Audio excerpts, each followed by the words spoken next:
আমি আমার খালাতো বোনকে পছন্দ করি। আচ্ছা, খালাতো বোনকে পছন্দ করি এবং ভালোবাসি। আমার খালাতো বোন আমাকে ভালোবাসে না, ভালোবাসে নাকি আমি জানি না, কিন্তু মাঝে মাঝে আমার খালাতো বোনের সাথে কথা বলি এবং আমি আমার খালাতো বোনকে বিয়ের প্রস্তাব দিয়েছি। আমার জানা মতে মাশাআল্লাহ, কে বলল রে তুই নাকি রে? আচ্ছা বাবুরা, আমি আমার খালাতো বোনকে বিয়ের প্রস্তাব দিয়েছি। আমার জানা মতে খালাদের ফ্যামিলির সবাই আমাকে পছন্দ করে। আচ্ছা, খালু আমাকে পছন্দ করেন না।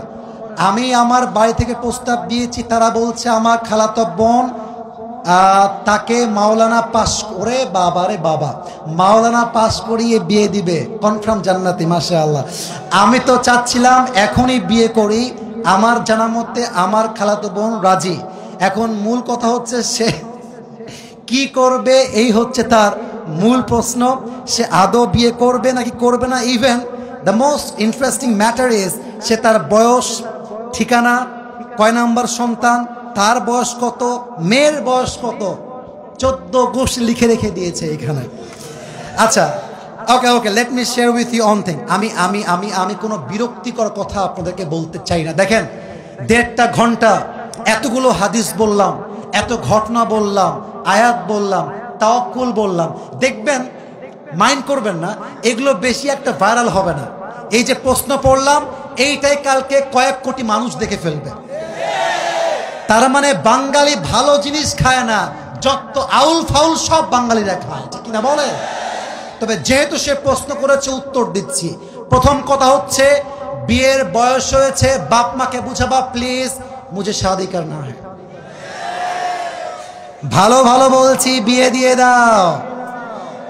নয়তো যদি না মানো, যদি আমি দেখি আমার চরিত্র নষ্ট হচ্ছে দিন দিন, আমি সবাইকে বলবো বিয়ের জন্য যদি বাপ মা রাজি না হয়, নিজে বিয়ে করবা, পরে গিয়ে বাপ মাকে বলবা বিয়ে করে ফেলেছি, যা করতে চাও করো, আই ডোন্ট কেয়ার। এখন অনেক মুরব্বী আমার উপরে হয়তো অভিযোগ তুলবে, হুজুর আপনি যুবকদেরকে খারাপ দিকে মোটিভেট করছেন। মুরব্বী, একদমই নয়। আমি মনে করি জেনার চাইতে 1000 গুণ বেশি উত্তম সেই বাপ মাকে অমান্য করে বিয়ে করা, যে বাপ মা সন্তানের চরিত্র নষ্ট হচ্ছে দেখেও বিয়ে দিতে চায় না।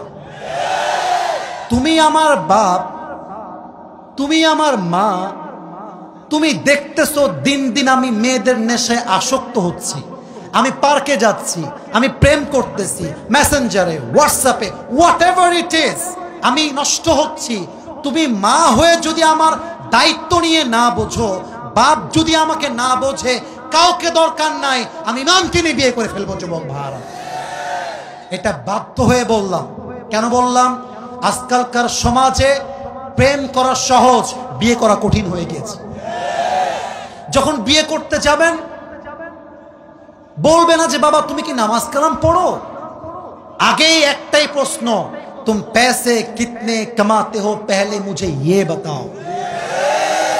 একজন যুবক কামাই করে 15,000 টাকা, তাগড়া যুবক, আব্বা বলে আরেকজন 50,000 টাকা বেতন, মাথায় চুল টুল কিছু নাই, টাকলা।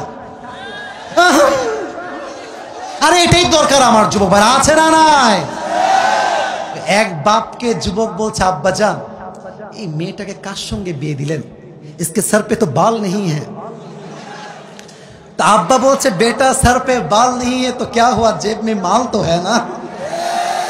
তার মানে কিছু বাপের কাছে মেয়ের জামাই হিসেবে চরিত্রবান জামাই নয়, টাকাওয়ালা জামাই তাদের জন্য বেস্ট অপশন হয়ে গিয়েছে, ঠিক না বলেন? তো যুবকের জন্য প্রথম কথা, বাবা আগে বাবা মাকে বোঝাও, আব্বা আম্মার দোয়ার মধ্যেই রয়েছে আসল বরকত। আর একটা কথা বলে ফেলি, আমার বোনেরা মাইন্ড করবেন না, এই যুবকরা সবাই সাক্ষী আমার। আমি যুবকদের পক্ষে যেমন কথা বলি, আমি মেয়েদের পক্ষেও তেমন কথা বলি। আমি ভুল বললাম না ঠিক বললাম? বলো বলো বলো। আজকে যে মেয়েকে দেখে মনে হচ্ছে রাজরানী, কালকে বিয়ে করে বুঝবা ইয়ে তো রাজরানী নেই হ্যাঁ, ইয়ে তো কাল নাগিনী হ্যাঁ।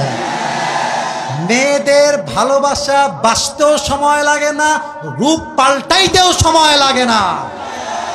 মেয়েরা আজকে বলবে আই লাভ ইউ, কালকে বলবে আই হেট ইউ।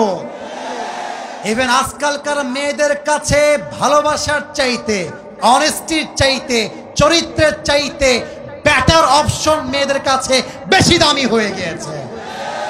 আজকে বলবে তোমাকে ছাড়া বাঁচবো না, কালকে আরেকজনকে দেখে wow this person is the better person than the first one, আরে এ তো আরো দেখতে সুন্দর, আরে এর তো টাকা আরো বেশি।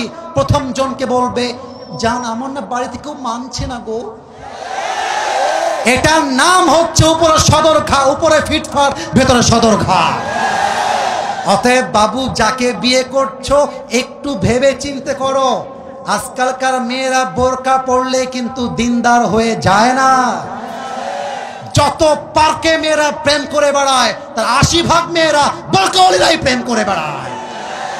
3 নাম্বার কথা বলে শেষ করতে চাই, যেই মেয়ে তোমাকে, রাগ করেছেন আপনারা?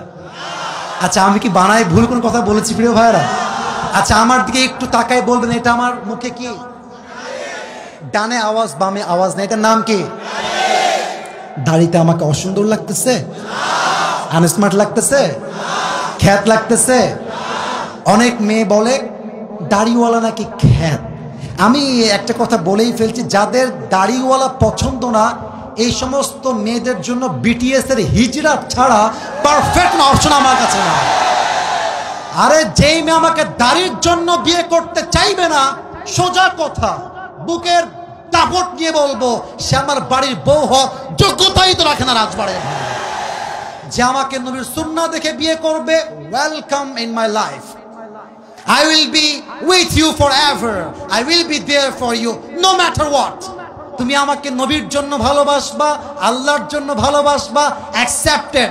তুমি আমাকে টাকার জন্য ভালোবাসবা, তোমার মতো মেয়েকে আমি 2 পয়সা পরোয়া করি না যুবক। আল্লাহ প্রত্যেকটা মেয়েকে দিনদার যুবককে বিয়ে করার তৌফিক দান করুক, বলেন সবাই আমিন। আল্লাহ প্রত্যেকটা যুবককে দিনদার খাদিজার মতো মেয়ে পাওয়ার তৌফিক দান করুক, বলেন সবাই আমিন।